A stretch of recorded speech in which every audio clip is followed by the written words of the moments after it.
শুভ সকাল বন্ধুরা, সবাই কেমন আছেন? আশা করি সবাই ভালো আছেন। এখন হচ্ছে 9টা বাজে। এখন হচ্ছে মেঘের বাবার মেঘ বাজার করে নিয়ে আসছে। আজ আনছে রুই মাছ, কাতল মাছ, ইলিশ মাছ আনছে 2টা, আর বাটা মাছ আনছে। এখন এগুলো পরিষ্কার করে ধুয়ে টুয়ে রাখতে হবে, তারপরে আবার রান্না শুরু করব। আজকে রান্নার অনেক ভেজাল আছে। আমার মাছ সব কিছু কেটে ধুয়ে পরিষ্কার করে ফ্রিজে রাখছি। এখন আসছি ওই যে সরিষা ইলিশ খাবে আজকে। এখন এই যে বাটাবাটি করতে আসছি, আর এই পাশে একটা মাছ ভিজায় রাখছি, আর সুতির খাবার হচ্ছে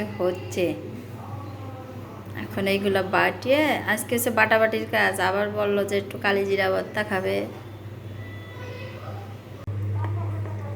আগে তেল দিয়ে লবণ দিয়ে হলুদ দিয়ে একটু মাখায় রাখছিলাম, তারপরে এখন দেবো সরিষা বাটাটুক। রান্নার বেলা চলে যাচ্ছে, একটু দিয়ে এখন সুন্দর করে মাখাবো। মাখাইয়ে আবার একটু ঢাকনা দিয়ে রাখবো। একা হাতে ভিডিও করি তো, ভিডিও একজন করে দিলি ফেলে জিনিসটা আর একটু সুন্দর হয়, আর একার হাতে আর ওই রকম হয় না। আমি একটু মাখাইনি, ভিডিওটা বন্ধ করে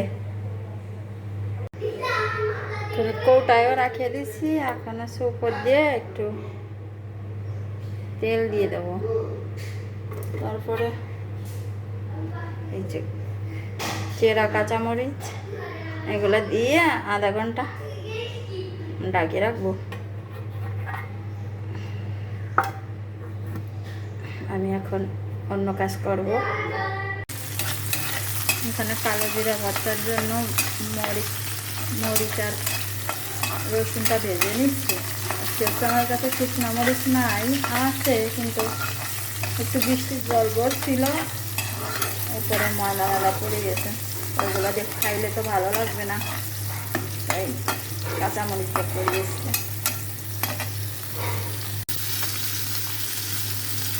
মেঘ বললো যে মা আমি ইলিশ মাছের ডিম খাবো, তার জন্য ওর জন্যই ইলিশ মাছের ডিমটা ভাজতেছি, আর সাথে দিলে মাছ দিচ্ছি। এইগুলা আমি এই পাশে ভাজতেছি, আর ওই পাশে হলো কালো জিরে ভর্তার জন্য বাটাবাটি করতেছি।